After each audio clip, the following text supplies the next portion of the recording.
Let's talk about it. Let's talk about it. Let's talk about it. Let's talk about it. Ooh, let's talk about it. Let's talk about it. I wanna talk about it. Let's talk about it.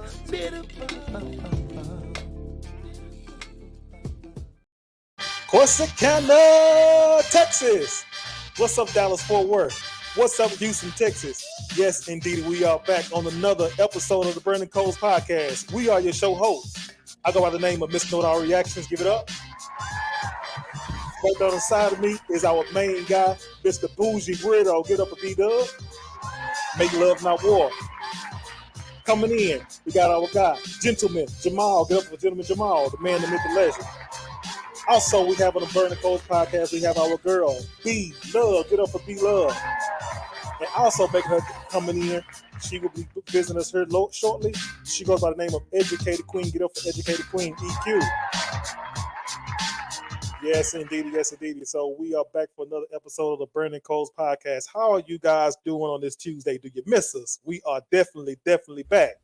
So before we get started, this is what a show where we have fire interviews, we have hot topics, burning questions, serious conversations, and we say what needs to be said on this show. That's definitely what we do. Before we get started, we do have a comment section. In the comment section, if you want to be able to come on, or you want to add a comment to the show, definitely put your comments on the comment section screen there, and we will definitely read it out on the screen, and we will definitely get to all the comments that come onto the show. Now, speaking of being on the show, if you want to be able to come on to the show, fire off your questions, ask your questions, or talk with one of us, or give you a shout out, or anything like that, or whatever. You definitely come on to the show, and we will definitely welcome you with open arms. All right, arms of the angels.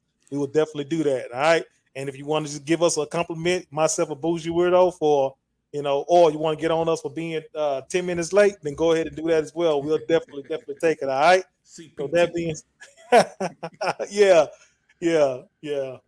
So B-Dub, before we get started, man, how you doing, brother? How are you doing on this Tuesday, my guy? I stood firm a couple of years ago. I told the world after Bill O'Brien was fired, I said the Texans are not going to be relevant again to at least 2024. And I stood on that.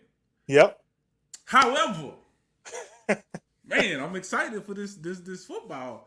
I'm excited to see what they're gonna do. I'm still holding out till 2024 before I have any real expectations. But I'm excited to see how these young guys gonna work out. It's a lot of people out there don't want to talk about the Texans winning the draft. We basically dominated the draft. Made some major moves.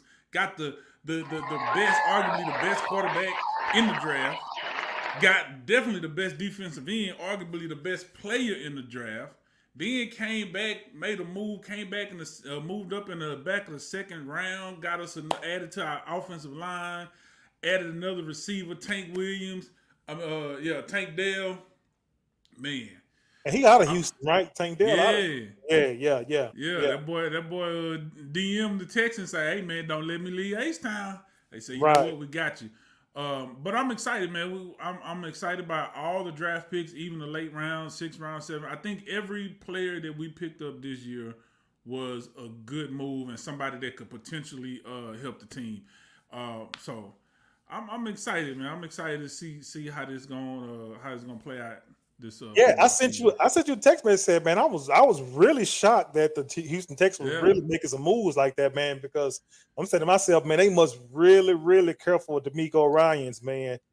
They got a lot of faith in D'Amico Ryans, man, because D'Amico Ryans, he played his career in Houston, so the guys are very well respected in the Houston area, in the communities and things like that, whatever, man. So I'm gonna be honest with you, man, I'm really pulling for them, for them dudes, man, because you know how it is with when you have a black head coach, whatever, man, it's kind of rough on us, So with D'Amico being there and him changing the culture, say, man, I'm pulling for them dudes, man. As long as y'all don't play the Cowboys, all right?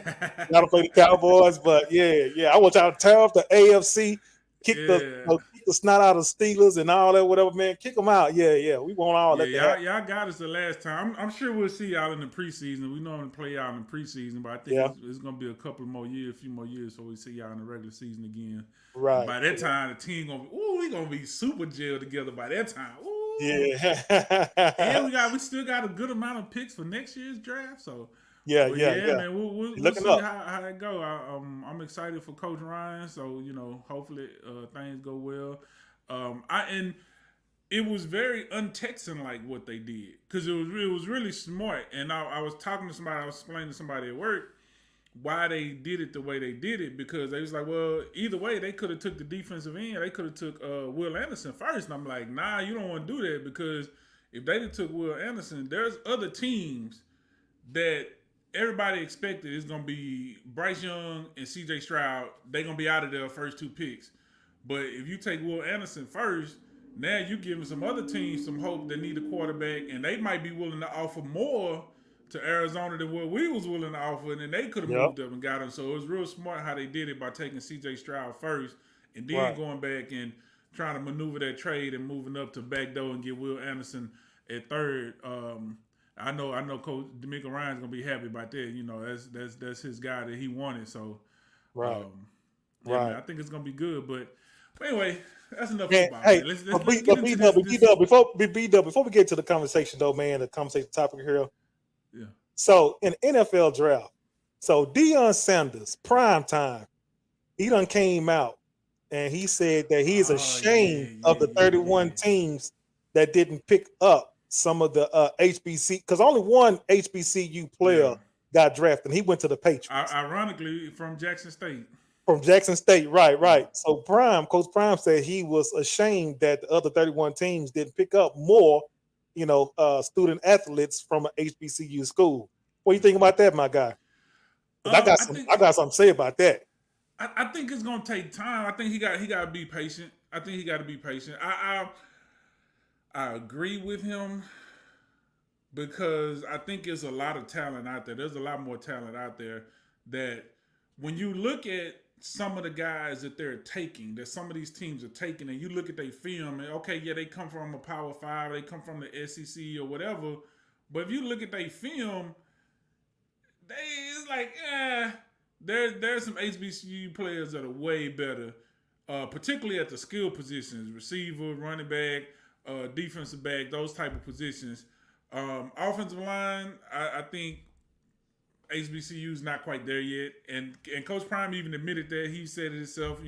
That's where they weakest at, is on the offensive line. But some of these other positions, man, I think it could have been. I think it definitely could have been more guys that got drafted. But I think he had to be patient too. He has to realize what he did with Jackson State was cool for Jackson State, and it made a big buzz, and it brought attention. But just because it brought attention, don't mean everybody's just going to jump on the bandwagon right away. They're going to want to see more. They're going to want to see more. So, unfortunately, that's going to put a lot of pressure on this young man that's going to the Patriots, even though he is a 7th-round pick. Normally, you don't have that much pressure on a 7th-round pick. There's not a lot of expectation. You're probably not even expecting him to make the team. But not only does he need to make the team, he needs to make a team and make some type of impact, because that will help. That will go a long way. Now, coming up in the next couple of years, we know his boy, we know Shador is most likely going to go into the NFL. The DB, Travis, he's most like Travis Hunter is most likely going to go into the NFL. But there's going to be a lot of pressure on them too, because they still a couple of years away. And technically, they not HBCU no more, because they're in Colorado now, so that don't even count. So, it's all depending on, how you want to look at it, because they came from HBCU, but now they in the Power 5. But I just think he's just got to have some patience. He's just got to have some patience. And some of these other schools, they got to step up and try to duplicate what Deion did to get these kids out there and get them seen. So the film will speak for itself, because talent, at the end of the day, talent is talent. It don't matter where you played at. Talent is talent. Now, Deion, what you really should be ashamed of, let me be the negative Nancy here, all right? What you really should be ashamed of, Deion, is how when you coach your final game there, at at Jackson State, whatever, and you try to hurry them, the kids can even celebrate on the field real good enough because Dion was such in a hurry to catch a plane to get out of there to go to set the Come Colorado on, whatever, man. You man. don't know that No, for a fact. no, say B-Dub. Come on, man. You got to go back and look at that, man. I mean, he even got on Tracy behind because she wasn't moving fast enough during the ceremony. He did not. She was in the wrong place. She wasn't supposed to be over there. He was trying to let her know she wasn't supposed to be in that area. Come on, bro. Come on. Dub. He said he told Tracy, look, like get the hell out the way. I got a plane to catch. Let's wrap this up. Let's go so we can get out of here. I can go to Colorado and accept that coaching job over there or whatever, man. But man, the way it was done though, B-Dub, man, I was like, man, okay, Dion, I understand you still got that JSU, HBCU blood in you still, whatever, man. But the way you exited, and a mass exodus at that, you took some of the players that was with JSU, you took some of them with you. The best, you pretty much took the cream of the crop. You took them with you to Colorado University. Now, mind you, I don't mind Dion, making that move for the best interest of himself and his family. The problem that I have with the whole thing was, and I've been saying it for the longest, when you start, when you try to sell black folks on stuff, you always bring God into it. Well, God told me, because for a fact, when you say God told you to do this, do that, that's just blood in the waters for black folks. You know what I'm saying? Because he said God told him to do this. And God told me to do that. And God wanted me to be here at Jackson State University and do X, Y, Z. Well, then, he made all these, he did good when he was there. But then when he left, like I said, man, the way he left, I wasn't feeling that at all, brother. I just my opinion about it. I wasn't feeling it at all. It was a mass exit and he took the cream of the crowd with him. All right. So I got a couple of rebuttals to that. Number one, I'm going to ask you a question first. Yeah.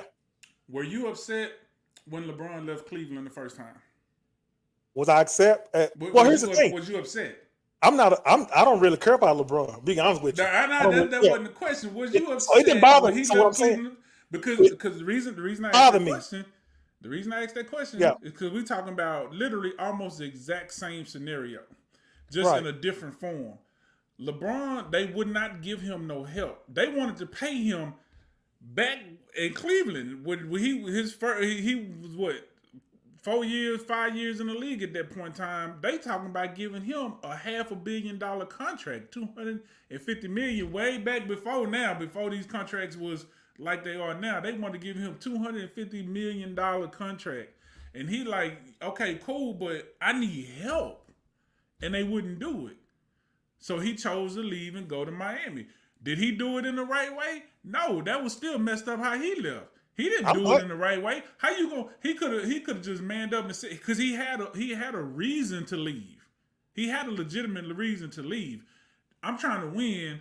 I'm telling y'all I need help. Y'all don't want to give me no help. Y'all just want me to be the show and bring all the ticket sales and bring everybody in and be LeBron, but you don't want to give me no help so we can actually win. So I'm gonna leave and go. Okay, cool. That's not an issue. But how you gonna not tell the team? How you not even not tell? You lied to them. You told the owner, yeah, I'm going ESPN. It's just for hype. It's just for buzz or whatever. But then you get in that seat and be like, oh yeah, I'm going to Miami. Yeah, like, I'm the owner of the team, and I gotta find out that you leaving my team watching ESPN when you already told me it was just hype and marketing and everything was good. Like, but nobody's mad about that. Yeah. So why are we mad about Dion? It's a very similar situation because Dion basically said the same thing. Like, listen, like we got to get these resources together. The school, like, not just for Jackson State, but just for all HBCUs. Period. Just like come on, like this is what we need in order to be successful. I'm gonna give you the blueprint. I'm gonna show you how to do it, but I need other parts too to make it work. And they wasn't giving him that. Not only was they not giving him the resources he needed, they were taking resources away. You got packed out stadiums. You ain't had a packed out stadium in 15 years. Now the stadium packed out, but you claiming we only made this much money. Man, I'm gonna tell you, Dion's situation is like a stepdaddy. Dion, he done came into the mama life, and got the kids loving on him and everything like that. Whatever, man. And then next thing you know, when everything ain't going right, Dion, all the stuff he done did for them kids, whatever, Dion walked out of them kids like and took the PlayStation 3, PlayStation 5 with him. And now the kids are all broken heart. That's what Dion did. Man, listen, them kids ain't broken hearted. Because listen, let me tell you, them kids ain't loyal to no program. With this transfer portal, the transfer portal has created just unloyalty everywhere. We see it every year. Even Bryce Young, even some of these players we talking about now, these Power Fives was playing at this school this year. Now they playing at this school next year. These kids ain't loyal to no program. Yeah, and I also too, I agree with you. Also too, as far as like kids going with them, that we've been seeing that's not nothing new. We see all the time where some of these coaches change schools because before the transfer portal, that used to be the only way you could leave a school and still play without having to sit a year out is if there was a coaching change. And we see all the time some of these high profile coaches might leave and go to a different program, and some of these kids follow them because they there for the coach. Just like Travis Hunter, he came to Jackson State to be coached.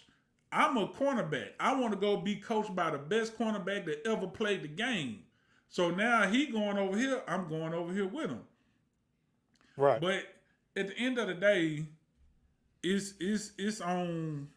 He set it up.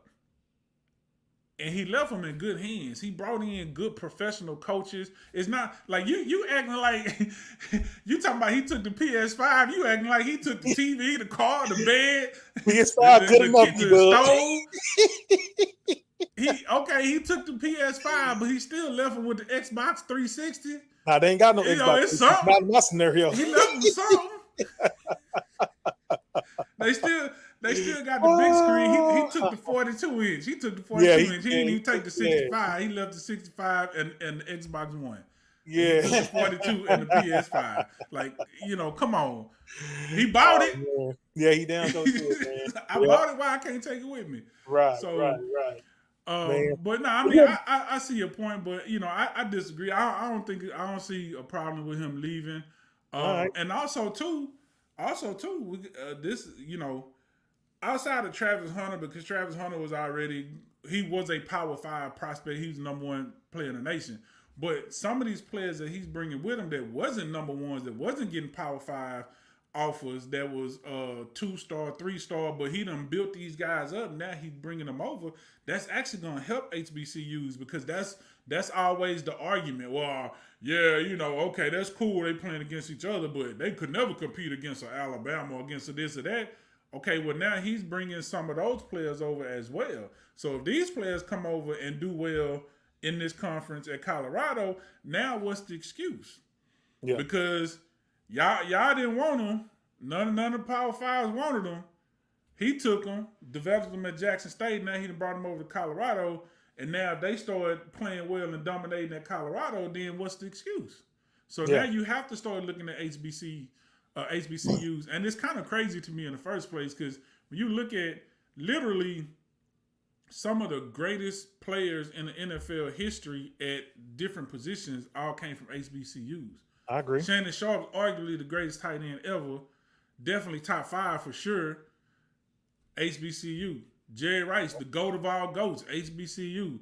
There's a ton of players that came from HBCUs that are in the Hall of Fame or had great long careers in NFL, dominating careers in NFL. So it's crazy that people don't look at HBCU. Michael Strahan, HBCU. Mm-hmm. So it's crazy that teams don't look at HBCUs, but we just got to get them back in that limelight, get them back in that spotlight. And I think Dion made a major move in making that happen. College Game Day, coming to HBCU games and stuff like that. Got sponsorships with Under Armour, Walmart, all these things that he did. Like I'm telling you, like he even left the rim. He left the 24s on the car. He didn't even take his rims back. Like he left them plenty to be happy about. So I don't know. I don't get why people have a problem with it, but it is what it is. Everybody entitled to their opinion. That's right. So you know what, man? So now we at the 19-minute mark. It's all good, man. So if you guys watching this video and you want to do it and record, you can definitely check us out. Check out the information that we're gonna talk about tonight, right at the 20-minute mark. All right. So we're gonna get ready to talk about it. Talk about it. Let's talk about it. Let's talk about it. Let's talk about it. Ooh, let's talk about it. Let's talk about it. I wanna talk about it. Let's talk about it.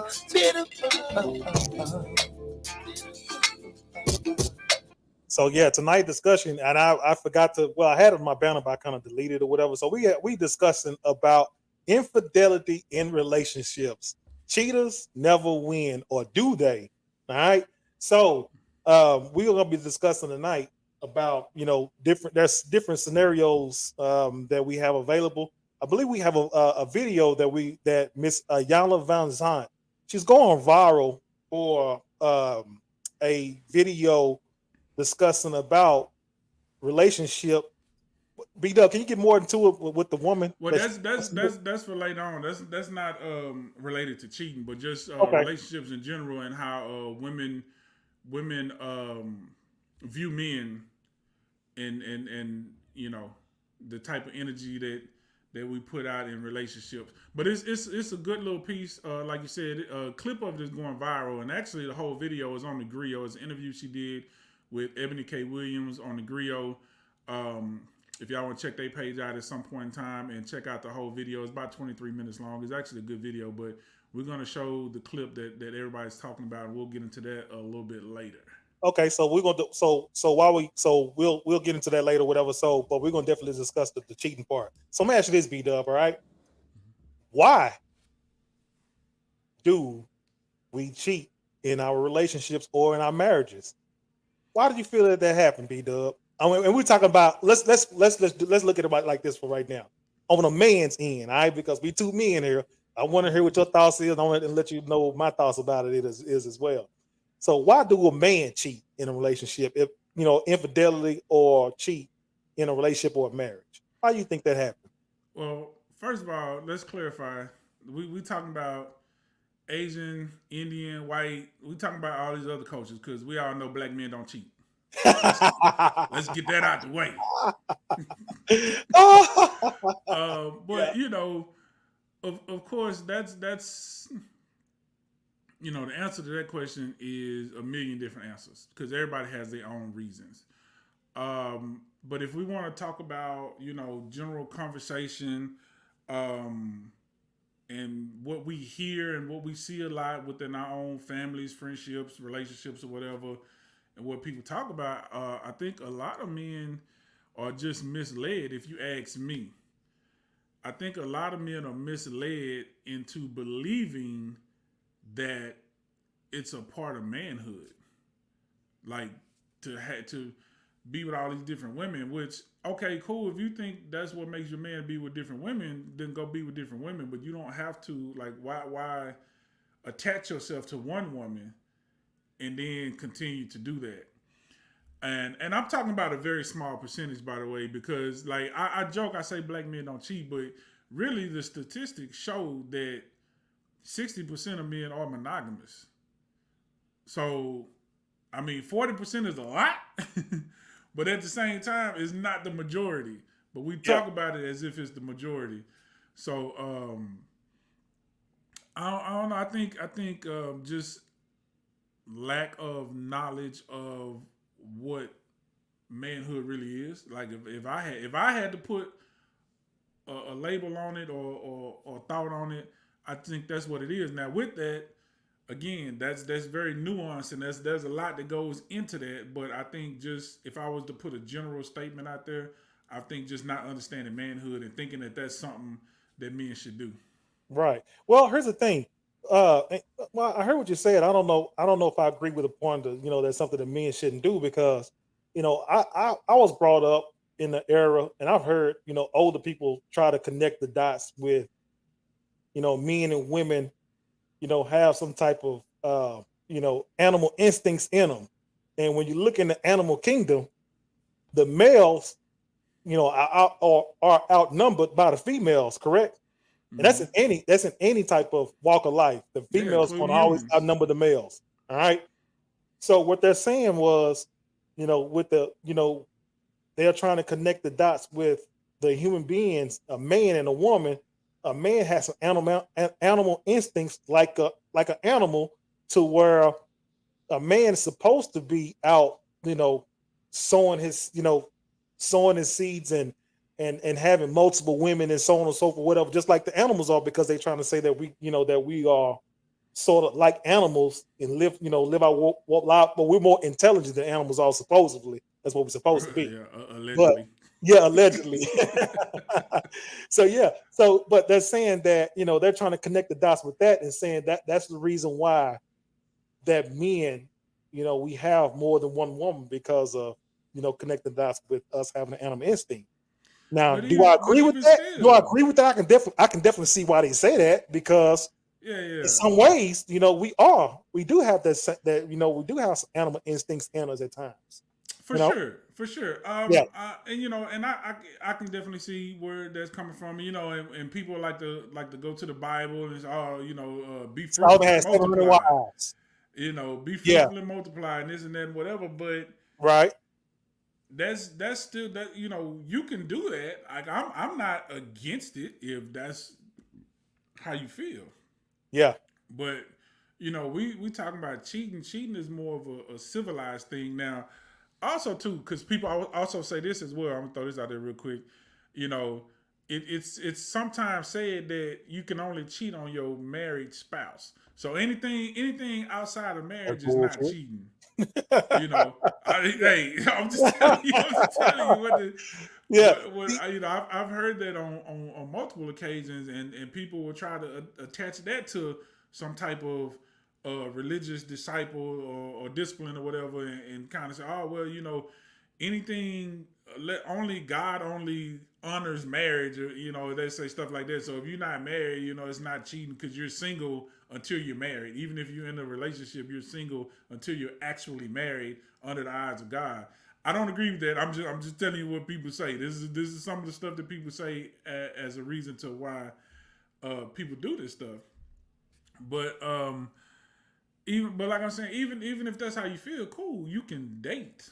Like you don't have to be tied down to a person. And we've said it on the show plenty of times, especially during the relationship series that people should go back and watch. By the way, people don't date anymore. We don't date anymore. If you're dating and you're single and you're openly single, like, okay, cool, I like you, I want to take you out, I want to kind of get to know you a little bit and see how it goes, but we are not in a relationship. People don't do that anymore. And then you can go and date as many women as you want. but B Dub, let me tell you You know? something, man. A man gonna cheat. A man gonna cheat because that's what he want to do. I don't want to hear nothing about. I'm a man. When I used to go out there and do what I did, when I was out there You doing what I did, dirty dog. and then dirty.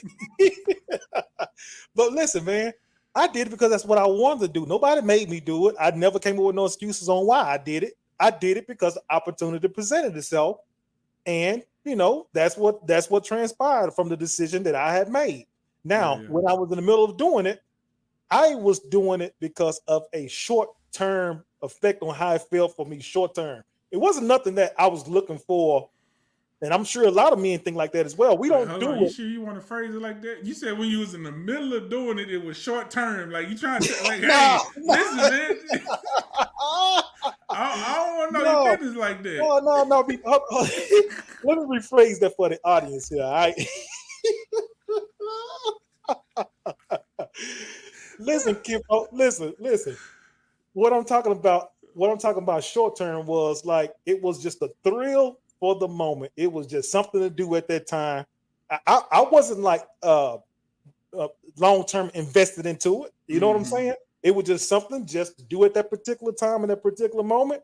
It transpired, it happened, and and everything happened from there. But it was not like when, because a man, my guy Sam Ho said it's all impulse control.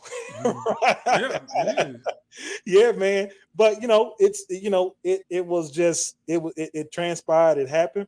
But like I said, it wasn't something that I went back and said you made me do X. I never pointed a finger with my Right, thing, right, with my right. wrongdoings. And I believe that's where a lot of us go wrong at, when we start pointing the finger saying, well, you didn't.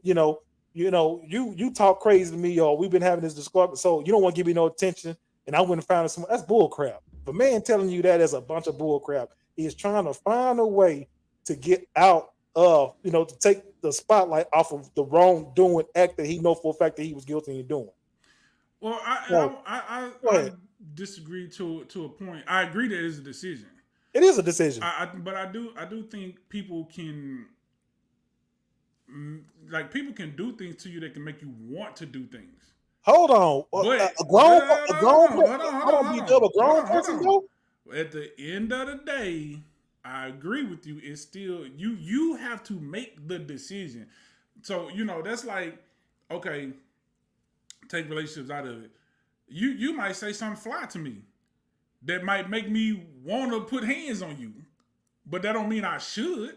I have to, but that's a decision. If I decide I want to start a fight with you because of what you said, that's the point I'm making. Like people, if you're in a relationship and that person, they're being neglectful, they're not doing their part, this and that. Yeah, all those things might make you feel like you want to do something, but to me, and I that's why I say I disagree only to a small extent, because overall I do agree it's a choice, Right. because you can get yourself out of this situation first and then go be with Oh, somebody else.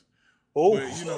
But we get tied to people. Once you get tied to a person, emotionally or whatever, it's like you still want to be there, but then it's like I don't know.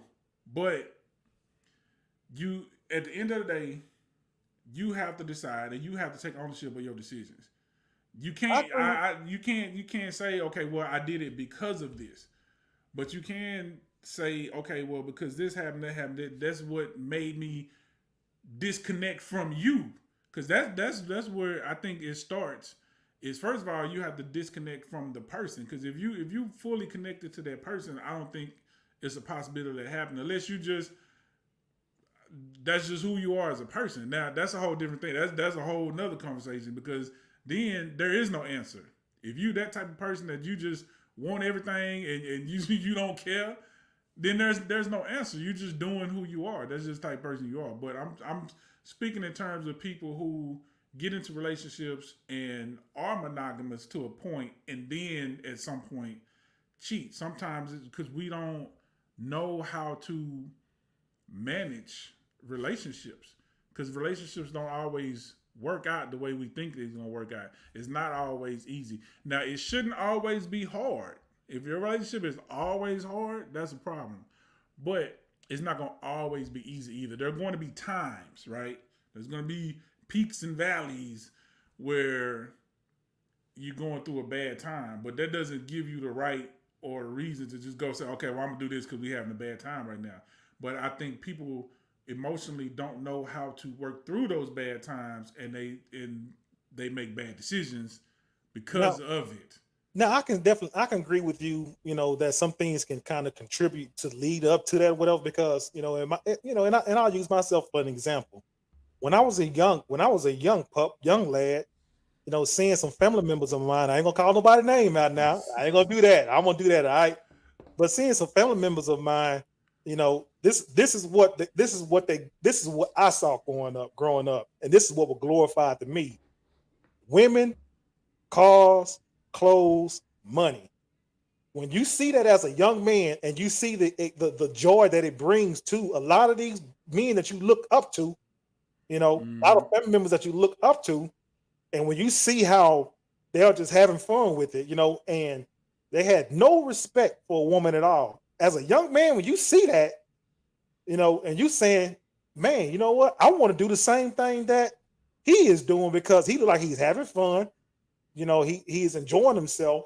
Mm-hmm. Like he got the whole world in his hand or whatever. I'm As a young boy, I'm looking like, wow, I want to do the same thing. Nobody never, but at the age, Yeah. nobody sat down and told me, hey man, you're not supposed to, you can't be around, playing around with, women like this, and doing it. It don't The world don't operate like that. Nobody told me nothing like that at all. Mm-hmm. Because so when I got older, I was only um uh doing what I saw growing up. Right. Right. Right. I was emulating what I had saw. You see what I'm saying? Yeah. totally didn't know who I was as a young man at the time when I was doing what I was doing. But I was only emulating what I saw and what I thought a man was supposed to be. I thought a man was supposed to Right. have And money, see, cars, clothes, and and all that stuff like that or whatever.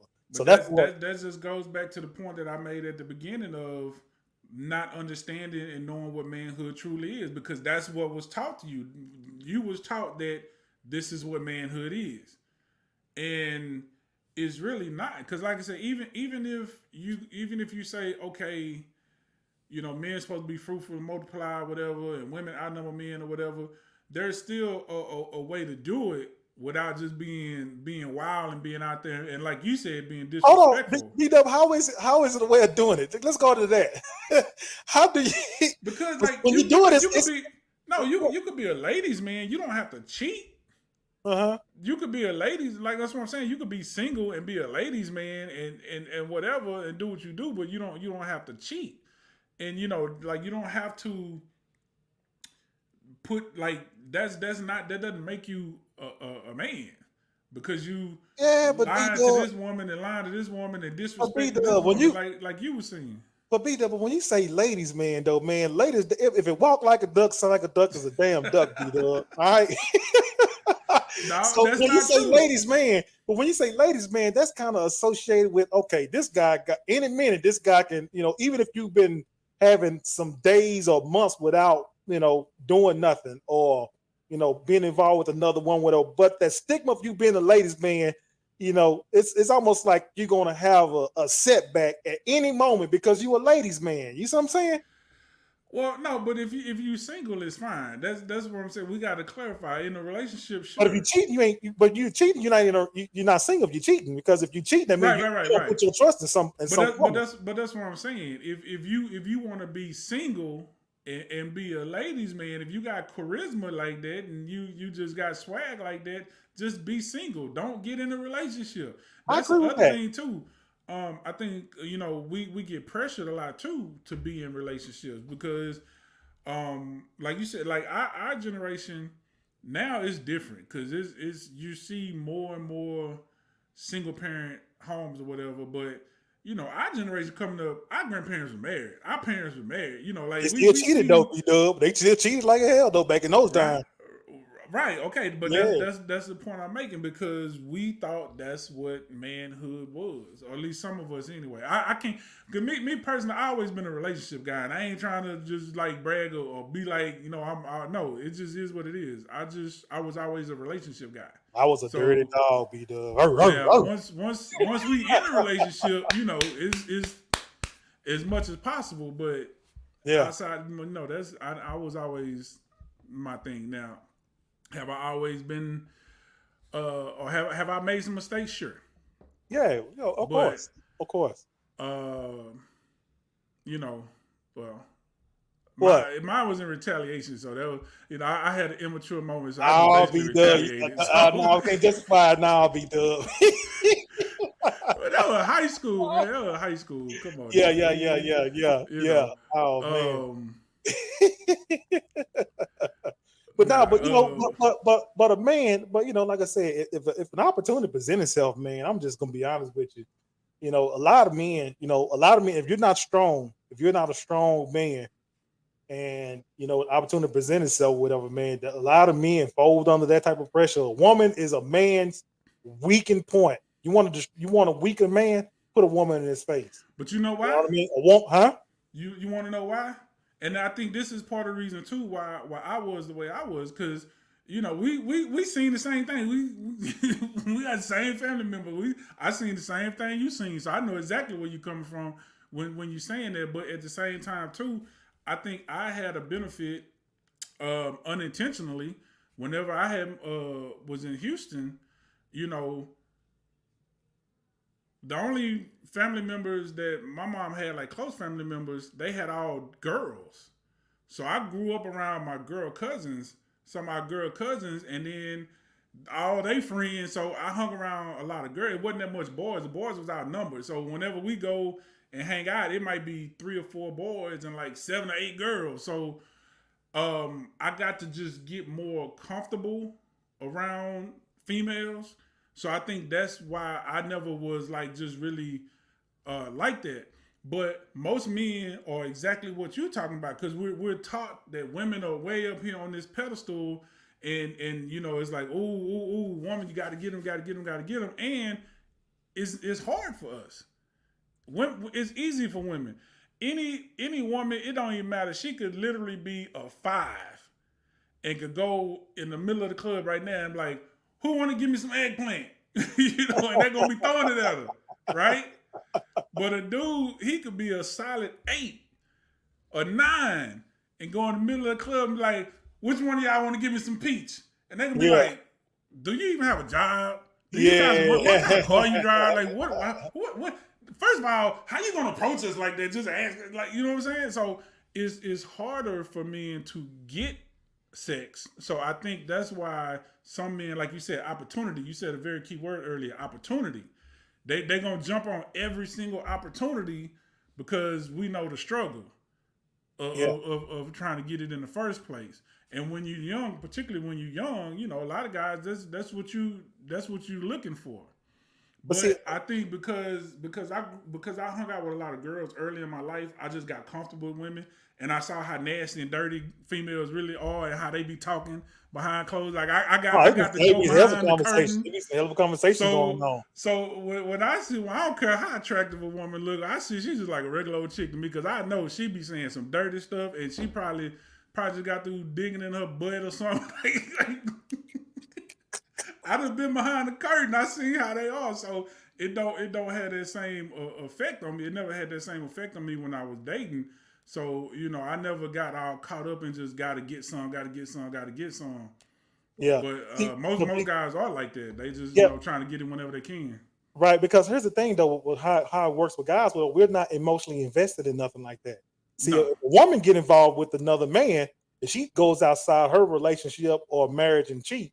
A lot of times, whatever, man, that woman is emotionally invested with that dude because a real woman. Now, I ain't talking about the you know the whores and nothing like that or whatever. I'm really talking about a true woman or whatever, man. And she right there rocking with you, and she by your side. If she step out on you, a lot of times the person that she dealing with or whatever, man, she done did a lot of homework on that dude. And also, she's more emotionally invested into him for her to actually get there and get to that point or get to that level of cheating or having you know, infidelity with that guy. You know what I'm saying?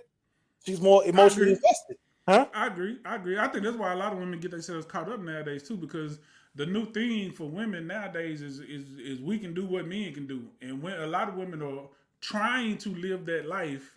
But like you said, men, we're just wired different. We don't emotionally attach to sex. Sex, it's a desire, but it's not an emotional desire. Like I don't know how to explain it. It's like going fishing, or you know, just like something like you know, you love to go fishing, but you're not like tied to it. Like like if I don't go fishing, I'm gonna die. You know, so we don't get attached emotionally like that. So we're, you know, able for the most part, you know, not all men are like this. Some, you know, nothing's 100%, right? Yeah. But for most men, we're able to just say, okay, boom, okay, there's an opportunity there. I'm gonna take it, and then I ain't gotta ever talk to you again. Yeah. Women not like that. They trying to be like that, and that's a part of the problem that women are having because they trying to be like, oh, you know, sexual liberation and this and that and that. And then, but you going out every time you lay with these guys, you leaving a piece of your soul with them. Yeah. And after a while, you become soulless. Now you know, whatever. I ain't gonna try to go in on women like that, but you know, you just get to a certain age because we're seeing it. We're seeing it live in action all the time on you know, other shows, podcasts, whatever, social media form where women are coming out and confessing like, man, I'm 42 years old and I just thought this was the life when I was 22 and now I feel like this and having a lot of regrets for the decisions that they made, you know, 5, 10, 15 years ago, trying to live that life. Yeah, right. Yeah, man, but men, you know, we something else, boy. When we get that fire, we get that once your mind is made up, whatever, man. Them old bucket hot nuts, boy. Them them bucket hot notes, boy. You gotta do something about that, man, because it seemed like we when it's time to attack, we own it. But Yeah. at the same time, like I told you, B Dub, we're like you said earlier. I agree with you 1,000%. We're not emotionally invested into it, and not saying that that's an excuse. Not saying that it's an excuse at all. But when it happens with a man, it's just specifically like, hey, look, like Sam said, it's all on impulse control. It's all on impulse. Mm-hmm. Opportunity presented itself, and boom, next thing you know, it don't went down or whatever. Now, when it goes down, I don't want to. I'll just skip that without making. I was gonna say I don't want to. I don't. I don't want to make this about The you and I. views and opinions.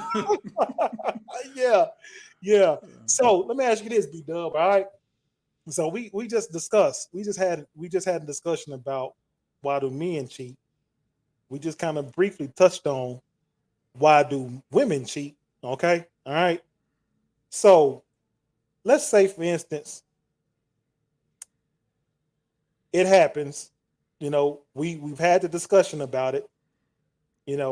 Both either man or woman, we're both playing victim. We're both the victims here in this situation, and we say that we forgive her. We forgive that person for doing what they did. All right, but is forgiveness really forgiven when you actually, you know, look at the whole totality of the circumstances with that whole thing or whatever? Are we truly forgiving each other? Because I'm sure you probably heard or you seen it where somebody would literally come out of their mouth and say, "Yes, I forgive you for you, cheating on me or you doing X, Y, Z." But in the back of their mind, or they show with their actions that they really hadn't forgiven you for nothing or whatever. Because every chance they get, it's like a credit card they use or a debit card. Well, remember when you did, you did Mm-hmm. X, Y, Z or whatever. You know what I mean? If y'all get into a disagreement or something like that, whatever, you always have an opportunity. You look for an opportunity to pull out that forgiveness card that you really haven't forgiven me on. What do you think about that, to be Dub? Um, I think that goes to a lot of things. Emotional intelligence. Um, not getting counseling because we know 9 times out of 10 people usually don't get counseling after something like that happens. But we fail to realize that counselors are there for a reason. And sometimes we need help working through certain things because people do it all the time. We man, like you said, we've seen too many examples of people say, I'll move on, I'll forgive you, whatever, and then they pull that card out. Women are notorious for that. Like you do one thing. She asks you to pick your socks up. You forget to pick your socks up. Oh, you must have been thinking about that beat you from way back then. That way, like so. I think we got some growing to do. Like we not being taught properly what relationships really are, and I'm gonna say this. You know what? I'm gonna say this. What? I think a lot of it is pride because we all know or have, that those family members, at least one or two, maybe even three examples where people have been married for a long time. They have a good relationship. They good to each other, all this and that. But we don't get to see them that much because maybe our parents or whoever we around, they don't have that kind of relationship. So they want to feed us their point of view. That's the thing. Everybody want to feed you their point of view, and we don't want to be open to learning about anything beyond what we know. And what I mean by that is, so like, let's say you got a single father. Let's say he been done wrong by a couple of women. So now all he want to do is just tell you that women ain't this, son. Don't never trust no woman or this or that. He just want to feed you his point of view, where you got a whole auntie and uncle and the neighbors over here that have great relationships, and they can give you a lot of insight and a lot of information. But you come home, you be like, Mr. Jones said, him and Miss Jones had some problems, and they had went to counseling. I don't want nobody to go to counseling, boy. That's stupid. That student about to go to counsel. You know what I'm saying? Like, you get what I'm saying? Like, people only want to tell you their point of view. So we have this limited knowledge about relationships because we don't get to see enough healthy relationships. And then we see them on TV, but what people say, oh, that's TV. That ain't real. That ain't real. Don't nobody really do that kind of stuff. But it's like, no, like, people do that kind of stuff. And we should be encouraged to, you know, continue to have date night. Like, you're never supposed to stop dating when you're in a relationship. You know, you're supposed to still have date nights and, you know, get counseling if you feel like you need counseling to work through situations and lean on people and stuff like that. But we don't. We tell everybody, oh, you got to fix it yourself. Don't tell nobody your problems. Don't this and that and that. Which I would agree only under one circumstance. Don't tell nobody your business unless you're really trying to fix it. Because if you go and tell your family what this person did, and you in trouble. You tell your family, you in trouble. Yeah, if you're not really trying to fix it and really looking for help, don't tell nobody. That's the only circumstance where I would say, yeah, don't tell nobody. Keep it to yourself.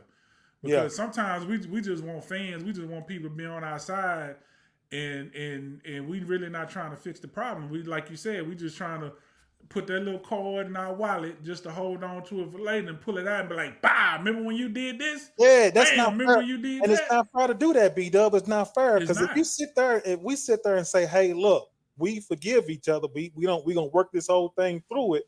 You know, to me, you know, the forgiveness part of you saying you should forgive me and I forgive you, or vice versa, or whatever, I think you're doing yourself even more harm than the day almost, you know, equivalent to the cheating, whatever, because now, you know, like so now we're moving forward, we're progressing forward, whatever, up under even more false pretenses that's going on in a relationship or the marriage itself, because you're not completely healed from that. You see what I'm saying? We don't want to do the work. It's okay. It's okay to say, hey, you know what? I don't know if I can forgive you right now, but I respect I that. love though. you. Yeah, I love you. I want this to try to work out. I would like to, you know, try to make this work and work toward that. But right now, I'm just not there. It's okay to say that, but we don't understand that. We think it has to be, and because, you know, most of us are, you know, unintelligent about these type of things. Now the other person is putting pressure on you. Like, well, what do you mean you can't forgive? Either you forgive me or you don't. You know, we say stuff like that. So now you feel pressured to either do it or don't do it. And 9 times out of 10, if you are really connected to that person, you're gonna say, okay, well, yeah, I forgive you. Even though you really don't. You just saying it because you don't want the relationship to end, and they putting pressure on you. So that goes both ways. Man, woman, it doesn't matter what side of the fence you're on. They, person to person, it doesn't matter. Yeah. You shouldn't be pressuring nobody to forgive you when you messed up. That's number one. Yeah. We need to stop that. Because, first of all, they don't owe you forgiveness. Nobody owes you forgiveness. So you can't say, oh, well, you should forgive me, or I apologize, I'm sorry. Okay, that's cool, you apologize. I'm glad that you're sorry. But you know what the best apology is? Change behavior. So why don't you show me some changed behavior for a period of time, and then maybe I can get to that point where I can genuinely and honestly forgive you, and then we can move forward and put it past us. Because if you don't forgive that person, you're never going to get past it. Right. It might quiet down for a little while, and you don't talk about it for a while, and it's cool for a little while, but it's going to always keep coming back up if that person, number one, never changes their behavior, and number two, you never actually forgive them. It's never going to end. And I would add, or as sometimes, you know, some people think that the grass is green on the other side, and it's some dry patches over there as well. So you might get out of a relationship with a cheater. Now you get into a relationship or married with somebody that's cheating on you, beating on you. He do drugs and everything else up under the sun or whatever. So you gotta, you know, you gotta watch yourself and tread lightly and think about the decisions that you make, you know, especially you talking about forgiving or you're trying to move on. You gotta tread softly on that, man, because I'm telling you, man, that can definitely be a fatal flaw to everything that you're trying to do when it comes into being in a relationship or a marriage, man. Sometimes the grass is green on the other side, but what you don't realize is they just spray painted it. Yeah, they got some turf over there, man. Yeah, that's what they got. Yeah. They got some artificial turf. It ain't even real grass. That's why you like, ooh, that look pretty over there. right. You don't You went get over over there. there You and don't. get turf toe. Yeah, you went over there and told your aunties and uncles your business, and they don't got you hyped up. And here's the thing: the people that give you the advice, they ain't been in no marriage at all. They already That's what got I'm saying. 7, 8 different relationships and marriage, or whatever. They trying to give you advice and get you out of your Exactly. situation. You know what I'm saying? I was Exactly. scared That's happy that's that's before. that's what I was saying earlier. Like we getting information, we getting bad information because we don't get the opportunity to be around people that can actually give us some good, legitimate information to say, okay, yeah, we've been together for 30 years. Yeah, we've had a couple of rough patches here and there, and here's how we work through it, and this and that and that. No, we getting our information from the single auntie, the player uncle that's 50, still dressing like he's 19. You know, we, Right, we get information from our single parent that's still bitter of whatever right, happened. Like, right. Yeah, so the we beat we, goes we just on, got man. bad information, period. The beat goes on. The beat goes on. So Yep. before we get into the video with Miss Yana Van Zant, I'm gonna read out a couple of these comments we got. All right, be dub because they're kind of loading up on us. So Nikki Queen B Jones, hey, we appreciate you for joining us, Nikki. She said hello, family. We appreciate you joining us, Nikki, and everybody else that's been watching the show. We thank you guys so much for the comments, the likes, the shares as well, and continue to support us because we do this every Tuesday, 8 o'clock p.m. Central Standard Time. So we are definitely on fire. We definitely love you guys to support. And if you want to come on, definitely come on to the show and definitely spit your poison out or say your piece about what we're talking about here. Because it's a definitely good topic we're discussing here. Nigga Jones give a smiling face. And Sam Holmes, what's going on, my brother Sam? There's impulse control. Nikki said, oh my gosh. And Nikki said, when everything is good at home, then what makes that man go out and cheat, but has a fit if the woman does it? Yeah, so we shoot we do self inflicting wounds. What Nikki's saying, when things going good, we get out there and want to do something. But hell, we do it when things go get bad. We just go do it because we want to do it. Sam Holmes said, an older man once told me he was taught that it was better to fornicate or commit adultery. He was told it's better to let your seed land in the belly of a whore than to let it hit the ground. Genesis chapter 38. Oh, that's a good one. He considered it biblical, okay? Yeah, all right. No, Sam. So Barbara Sims, thank you for joining the show, Barbara Sims. She says, my opinion is when a person cheats, they are very selfish. They're only thinking about themselves and don't care about how the affected person feels. It's only about them. Yeah, yep. And Sam Holmes said, your grass could be greener too if you water your lawn. Oh, yeah, those are awesome, good comments there, man. We sure appreciate you guys for that.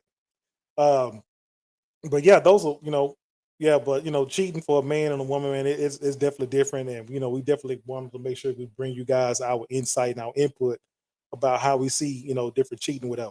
So now we're gonna go ahead and jump into the second part of the show where we're discussing this Iyanla Van Zant viral video that's going on, and this is about I believe she asked this reporter woman about would she date a man that drives a trash truck, and these go ahead, B A Dub. bus. A bus, yeah. Yeah. And y'all definitely gotta look into this woman's train of thought and what she's saying here with the Yana Van Zant answering this question. And mind you, a little bit about Ms. Van Zant. She's a relationship counselor, I believe. And that right, B Mm-hmm. Dub? She's a relationship counselor. She Well, has her own life counselor, life basically. counselor. Yeah, Yeah. yeah, life counselor. And she has her own show. I believe it's on Oprah Own or something like that. It's one of them. BET is one of them.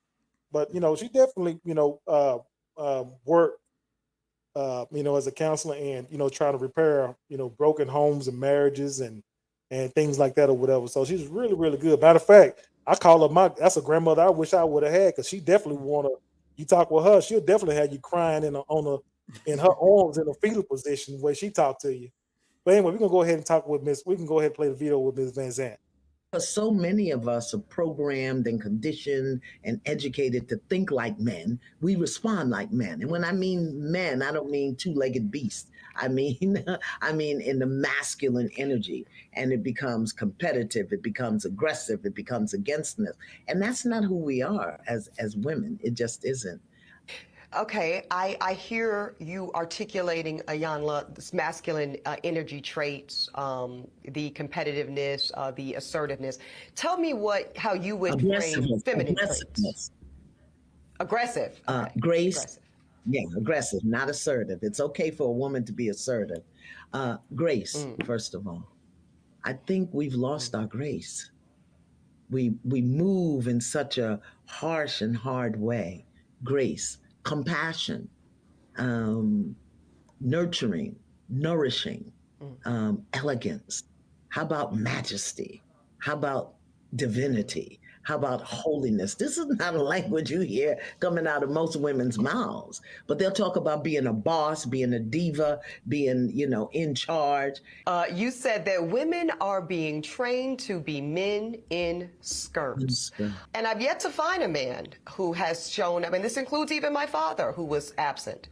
I've yet to have a male energy that provided or protected me consistently ever. So I think that I have taken on the reins to protect and provide for myself. Because what I'm not going to do, Iyanla, is be without. Baby, it's not happening. Be without what? So that be would without what? Be without protection, be without protection, and be without the necessities of life. I tell people all the time, I was a horrible mother. I was a horrible mother. I was a great father. And I was a horrible mother because I'd never been mothered. So I didn't know how to affirm, how to nurture, how to nourish, how to guide. I knew how to direct, how to demand, how to discipline, and like you said, provide and protect. Those are masculine energies, so that we can learn our authentic power, that we can learn the distinction between a powerful woman and a woman in her power. There's a distinction, but there are skills and tools and practices and processes that we have to learn. At every age, the 20s have a process, the 30s have a process, the 40s have a 50, 60. We each have a process. And if you don't learn your 20 process, you're going to be doing it at 50. If you don't complete your 30 process, you're going to be doing it at 60. And that means you'll be running on overdrive instead of seated in your power. Yeah. The Black women are earning college degrees faster than anybody else. Many of us are doing like we're doing, Iyanla. We're getting those terminal degrees, those JDs, MD, PhDs. We also are the fastest growing group of entrepreneurs, along with Latina women in America. Pew Research said that women are now out-earning men in 22 of the largest cities in America, including where I live, New York, DC, LA, you name it. When we talk, and I know that you've said that you cannot teach a man or tell a man how to be a man, so I will not ask you to indict men in this question. But I do want you to speak, Iyanla, to how women need to, position ourselves so that we can be in our divinity, so we can have our crowns right, how we can create and not build, when some of us, quite frankly, feel that the men that are available to us, and I'm talking about across the color spectrum, across the age spectrum, trust me, I've done them all, they are not positioned to protect nor provide because of some of the statistics we just talked about. They're not earning the incomes. They're not having the resources, and some of them are not even showing up in the leadership. Would you date a bus driver? Would you date a bus driver? If he owns the bus. If he owns it, if he owns the bus, that's a problem. That's a problem. That's a problem. Okay. Because the standards and requisites, and I'm not talking about him laying on his sofa playing video games all day. I'm not talking about that. But the standards and the criteria that we use to measure men is off for who we are as women and who they are in this society. I would date a bus driver if he loved driving the bus, if he was a man of integrity, if he was good to his mama, if he treated me well, I would date a bus driver. But we think that it's another human being's responsibility to give us what we need instead of us building together. I can build with a bus driver. I'd have my little stash over on the side in my prenup, but I could build with a bus driver.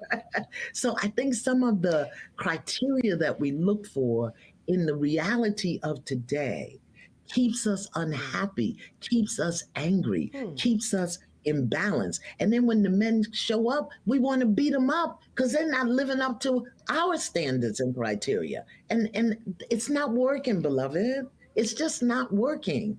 So it's not that it's bad or wrong. It's obsolete. It's obsolete. We have to come up with a new way of being. I don't believe in carrying a man. A man has to do for himself. But I think the way we measure it, It's just obsolete. Man, B Dub, I just don't like the interviewers, the other females, um, her just how she present herself, whatever, man. So here it is, you got Miss Van Zant. It's giving you some knowledge, giving you some facts and because the woman done been your age, and you ain't never been her. She been your age, you ain't never been her age, all right?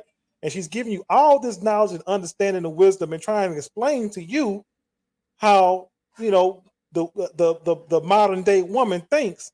And here it is. Only thing you can think of is just giving this woman this really, really kind of, I ain't trying to hear it type of mentality, attitude, and acting a little bit snobbish behind it or whatever. I just don't like that, man. It don't sit right with me at all. And for her to, get there and do Miss Van Zant like that, man, was to me it was almost it's almost, I was offended by that, B Dub. What do you think about that, my guy? Yeah, and if you watch, Her facial expressions were about the yeah, things that she's saying to her. Like she, it was it yeah, really it it was a was trip. snobbish. Yeah, But it's crazy because if you watch the whole interview, if you get time to watch the whole interview, she did say in there, she was like, well, if I'm wrong, tell me, teach me, help me, whatever. Like, so she's saying all the right things. But then when she actually started, like you said, when she actually starts giving you the information and breaking it down for you, you acting kind of childish. You like, pouting your lips and turning it out like, okay, whatever.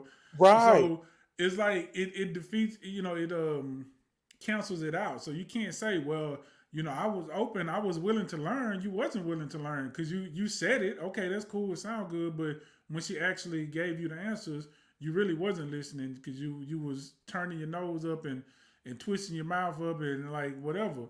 But and then this is the thing too. Social media, just media in general, is messing up a lot of relationships I for agree. men and women. Like we already talked about, men being misguided and this and that. Here's where women get misguided because they use these statistics and stuff. So I looked it up because I wanted to see what she was talking about. And she said, in New York, women out earn men, and in 22 states or 22 cities, women out earn men. And I'm like, okay, she said that like it's only 30 cities or something. There's almost 20,000 cities in the US. So 22 out of almost 20,000 cities, women out earn men, right? And then in the cities she's talking about, because, New York, you got Newark, New Jersey, San Diego, San Angelo, Texas. Okay, those are some pretty significant cities. The margin is 2% in those cities. In New York, women out earn men by 2%. So if he's making 50,000, the average man makes 50,000. The average woman is making about 51,000. That's not, but but we use these stats and numbers, and we try to manipulate and throw them out. This women are out earning men now, so women can do this. Women do by $1,000. Okay, you out That's a earning me by a defense thousand mechanism. dollars, That's a defense mechanism. So that way she can go ahead and create this narrative. So that way she can say, to try to defend her right? character that she's trying to create about a man or whatever. But here's the thing about it though, B Dub. Like, okay, women like this woman here. All right, she put a lot of these high expectations on these different men that she's probably dated or whatever. And a lot of times, a lot of these women that put these high expectations on these women, they don't even meet those high expectations that they are putting Exactly. on a man. You see what I'm saying? And that Right. to me, that's such of a hypocritical mind frame and way of thinking for you to say, this man got to make X amount of dollars, but you still make it under 50 grand a month. I mean, 50 grand a year or But whatever. it How, don't does- even how matter. does that add up, man? That's not right. Right. And but see, this is the thing. It doesn't even matter because women, like you said, women who don't even meet the criteria of what they're expecting men, they see this stuff like this, and this is why this type of information, and I would even go so far as to call it rhetoric, is dangerous It is very because dangerous. women take that information and they repeat it and say, "Oh well, we do it," So now you feel like you're something up here, and now men are down here. But I said it plenty of times. I've said it 100 times. Men have been reduced to a dollar amount. So, because even with her situation, right? especially women in her situation, because she's a lawyer. She's been a lawyer for a long time. I don't think she currently practices. Ironically, Iyanla used to be a lawyer too. But I don't think they're practicing right now because obviously they're doing a lot in TV media and that's how they're generating their money. But you're on TV and you have these resources. You're making a certain amount of money. So okay, yeah, it's cool for you to say that, but you're putting a message out there when you group in all women and you say, "Oh, women this, women that." Like, keep it specific to yourself. Because when you put all women in, now you're empowering these other women who, like you said, don't even meet this criteria themselves, but in their mind they do because this is just what they're hearing. That women make more than men, women are men this and men that. And the thing about it is, I looked it up as well because that's what I do because I'm King Petty like that. Bus drivers in New York can earn up to $62K a year. Right. Which is way above average. The average single salary in America is $42,000. The average household salary is $56,000. So there's bus drivers out there that make more than married couples. But my point is this: women are not looking at what's real. They're only looking at these buzzwords and these things that they're hearing. And they're taking it and using it to make decisions and form opinions about men instead of living in real life and understanding. And the whole thing with school, like that never made sense to me. Oh, women have more degrees than men. Duh. I'm about to give, but who cares about that though? What is it gonna do? What is it gonna do? It was set up that way. Right. But what is it going to do if what is a degree going to do? You ain't got no man. You living by yourself. You in your own household. You got somebody coming inside your house. Well, is that damn degree going to do something for you when it comes down to it? That degree ain't going to do nothing for you. This is part of the delusion I'm talking about because she was saying, I got to make sure I provide because I need if a man can't provide and protect, I have to provide and protect. Okay, what are you protecting? That's cap. How are you protecting? That's cap. She cap. And if you're a single adult, you're supposed to provide for yourself. But here's the thing that we never talk about: men traditionally never went to college, outside of doctor, lawyer, certain professions where you actually needed a degree. Men never went to college because when men turned 18, they went into the workforce. When women turned 18, they went to college. Right, because a man, like you said, B-Dub, a man went and got a trade and all that or whatever. Man, Exactly. went work some serious jobs at the time. We didn't do no education going to no lawyers and all that. Go ahead. Some of the highest paying jobs don't even require a degree, and they're male-dominated fields. Right. Like working out on the oil rigs, plumbers, HVAC. These are not degree jobs, but these are jobs that earn high figures, 6 figures. Truck drivers. There's a ton of truck drivers that earn 6 figures and make a lot of money that don't have a degree. But you got a woman that's got 2, 3, 4 degrees, making $60,000, and a truck driver pull up and try to holler at her, and she like, boy, please, get out of here. And he probably make twice as much as you make. Right. Or more. Yep. Depending, he could be an owner operator. He could be making a ton of money, but because in your mind, all you hearing in the back of your mind is women out earn men. Women get more degrees than men. Women, so you're steady pushing men down here. Black men, B-Dub. Let's put it like that. Black men. Your feelings and thoughts about them is coming here. And what we're experiencing now, the thing about it is, it's never been an issue before because men never spoke out. And it's funny because I always laugh. I say women getting exactly what they wanted.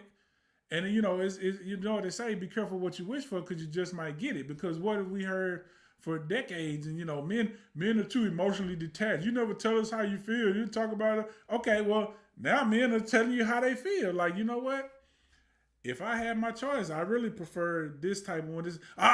You're misogynistic. Okay, well, I'm just telling you how I feel. I'm telling you what I want. So now men are expressing themselves more, and particularly, which I hate this term, high value, but just for lack of a better term, I hate it too, B-Dub. There's no such thing as a high value person because nobody's better than nobody. Now, people just have different situations. Some people are in better situations for sure, There's probably a million people that I'm in a better situation than them, but there's probably 50 million people that are in a better situation than me. But that doesn't mean humanitarian wise that either of us are either any more valuable, right? Right. Right. But these men who are in this certain category, which first of all is a very small percentage of men, these are the ones that women go after because now, like I said, due to media, social media, all this other kind of stuff, you have the mass majority of women thinking that they deserve, give or take, 10% of men who fit the criteria that they're looking for. And then to come back around to your point, 90% of those women don't fit the criteria. They Right. definitely don't fit his criteria. They don't even fit their own criteria. So it's a mess out here in these dating streets right now.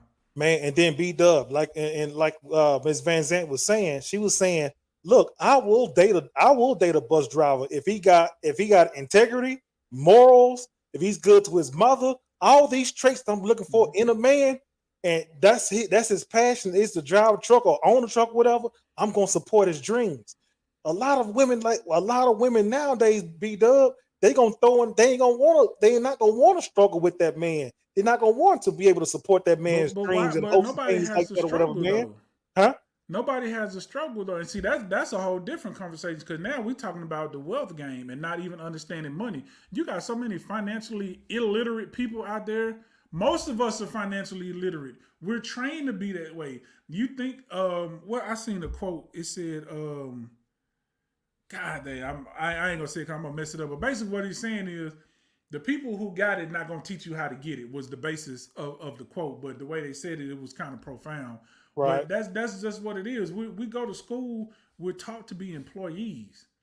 We're taught to be right, employees. We're taught to follow like we're not taught the wealth game. But even that aside, even just being employees, even if we want to sit it right there, there's still a way. Two incomes are always better than one. yep, And if you live within your means, save money, acquire some assets, let the assets pay for your liabilities. See, but especially in our community, we don't understand the money game. We think it's all about make the money, make the money, make the money, and we feel like the money gonna come forever. We see it time and time and time and time again with everybody, rappers, athletes, lottery winners, even people who get degrees and go into these high professions. You have black doctors who make $180,000 a year, but there's $600,000 in debt. mm-hmm, Now something happens, you lose your job. Now you lost everything because you literally have nothing but a bunch right, of liabilities, right, right? So, and these women, and I say all that to say this, these women have these mindsets that I gotta have a guy that earns this, earn that, earn that. Most of the people you trying to emulate don't make that. You go out into some of these neighborhoods, some of these suburbs and gated communities and whatever, you're gonna find post office workers, teachers, maybe a couple of engineers, a doctor here or there, a small construction work company owner, small business construction company owner, like all this kind of stuff. These are the yeah. people who live in the neighborhoods that you want to live in.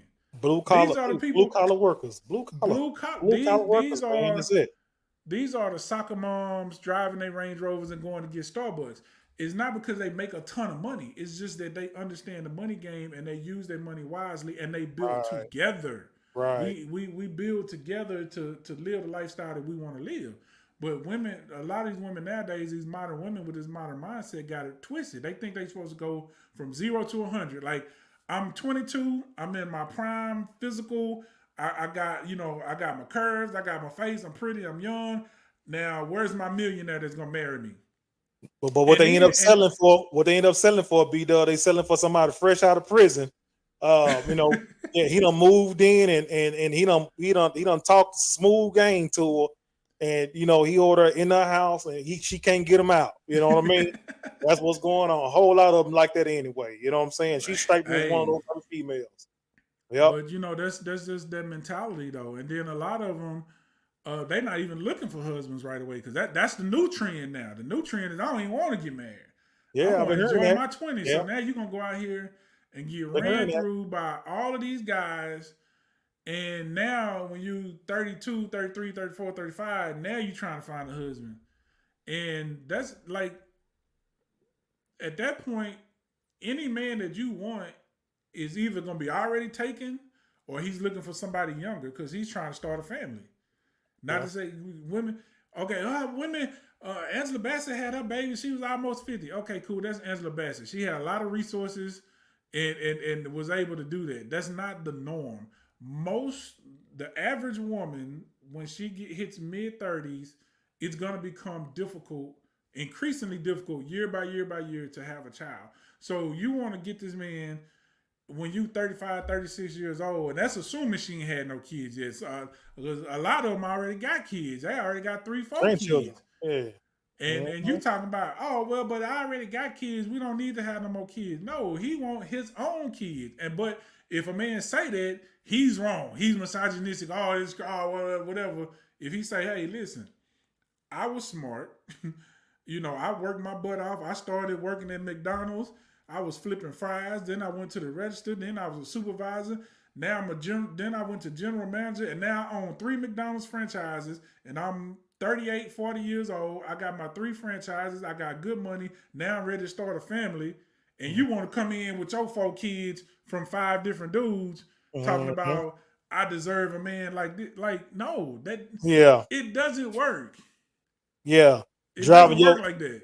Yeah, drive your 1978 Monte Carlo in my nice Wait, first of all, hold up. If you know anybody out there got 1978 Monte Carlo, tell them holler at me. I had 2 of them, and I let them get. Well, I sold one of them, and the other one got stolen. But that's actually my favorite car. If you know anybody got a 1978 Monte Carlo for sale, holler at me. Is that right, man? Okay. Yeah. You know what, B-Dub? You like a Monte Carlo drive now. I think about it. That's like a car fit for you, for real. Yeah. Okay.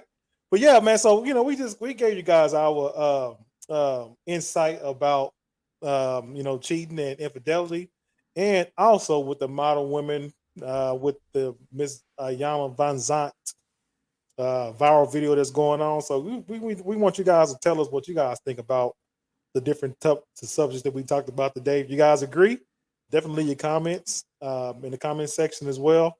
And also, if you disagree, let us know how you feel about it. And make sure you guys continue to hit that like button, hit that share button, hit the heart button, notification bell, and all that or whatever. So that way you guys won't miss nothing we're talking about here in the Brandon Coast podcast. So B-Dub, we're gonna go ahead and end this one. Definitely was a great show that we had tonight, man. What's your final conclusions, my guy? Make love, not war. Build together.